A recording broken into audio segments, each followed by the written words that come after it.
Hello guys, welcome to our channel, and this is the Articles Read series. If you don't know what the series is about, it's about me as a child collecting these newspaper articles that seemed interesting to me back then, but not now. Or maybe I don't know, I don't read them, and after 8 years I'm reading them, and I'm glad I can share this knowledge with you. And in the end, I'll give the summary of this article and my opinions whether I agree with this article or not, or uh, the articles seems interesting to me or not. But today's article, I don't think I'll find interesting because something like corporate, and I don't like too much corporate. I think right now, period, I don't like corporate shit. So let's go. WWF Greenpeace World Wildlife Fund. I think that's what we're in. Or I used to like be really excited when I see WWF, because at that time it was World Wrestling Federation. Yeah, it also stood for that, but it's World Wildlife Fund. Um, WWF Greenpeace. Identical goals, different approaches. London. Fiona Harvey. I should invite her to join podcast. On September 15, Greenpeace turned 40, an unlikely candidate for middle age, given its activist reputation for eye-catching and sometimes dangerous stunts. On September 11, WWF celebrated 50 years since the opening of its first office in Switzerland, a much more staid affair as befits an organization that boasts the support of the Prince of Wales and the Duke of Edinburgh. WWF stands for both the Worldwide Fund for Nature and the World Wildlife Fund. Its original name, though these days the organization prefers to be known only by its initials and its famous panda logo, was born out of realizing that some of the wild places and wild species of the world were under serious threat. The catalyst for its foundation was a series of articles in the Observer by Sir Julian Huxley, a biologist and grandson of Thomas Huxley, the Victorian champion of the evolution named Darwin's bulldogs, warning of the spoliation of wildlife habitats in Africa. He was joined by a group of conservationists, including Godfrey Rockefeller of the U.S. oil dynasty and Peter Scott, son of Scott of the Antarctic, and the World Wildlife Fund quickly gathered an aristocratic backing. Its first president was the playboy Dutch Prince Bernhard of Lippe-Bastefeld. He is said to be one of the models for James Bond, who also founded secretive Bilderberg Group, and he was soon to be followed by Prince Philip. Ironically, for a group focused on saving endangered species, several of its early high-profile backers were the same hunters who a few years earlier had enjoyed killing big game. As the fund grew last year, WWF's global income was more than €500 million.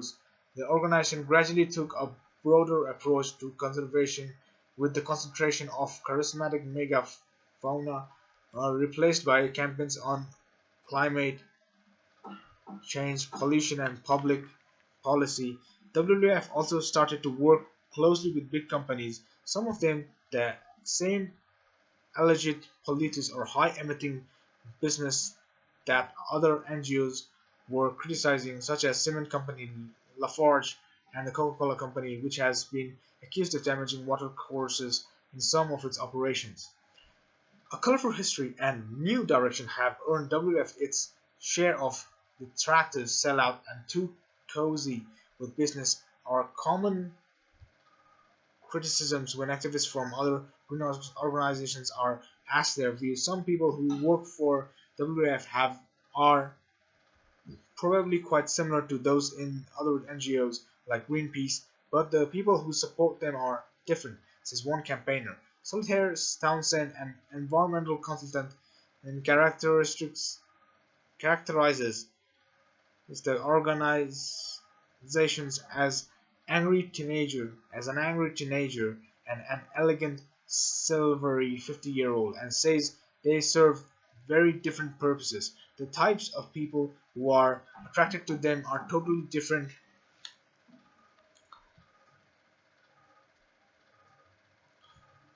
If environmental problems make you really pissed off and you want to get out there and stick it to the man, you go to Greenpeace. If they make you sad and you want to sit in your room with a cuddly toy and look up at pictures of cute animals, you will go to WWF.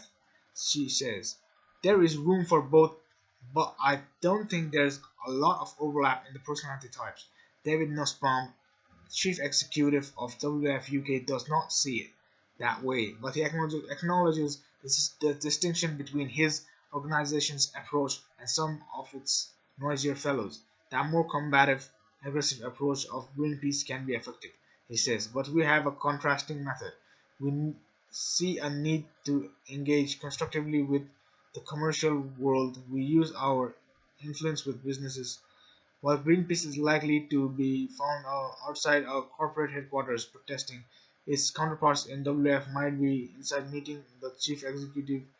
To critics who say this could lead to companies using WWF to greenwash their message, Nussbaum is unapologetic.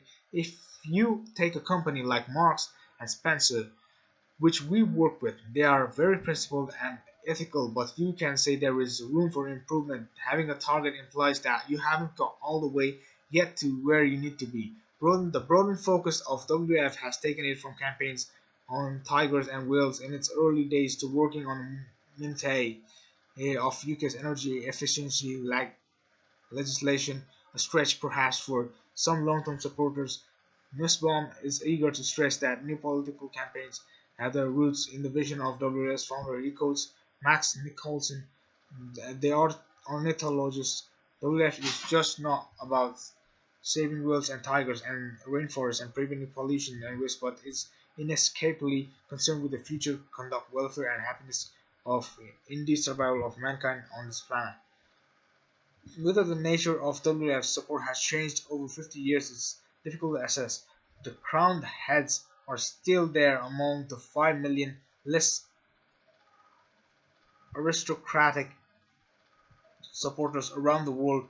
Both WWF and Greenpeace have become instantly recognizable global brands is a testament to their success in the last decades and to the enduring importance of the issues on which they campaign, says Townsend, but she argues the real challenge for both in the next 50 years is not differing approaches taken by the pair. It is the question of how to spread their support from their Western bases to be equally effective in other parts of the world. Can those sorts of NGO model work outside the West? That is not clear yet.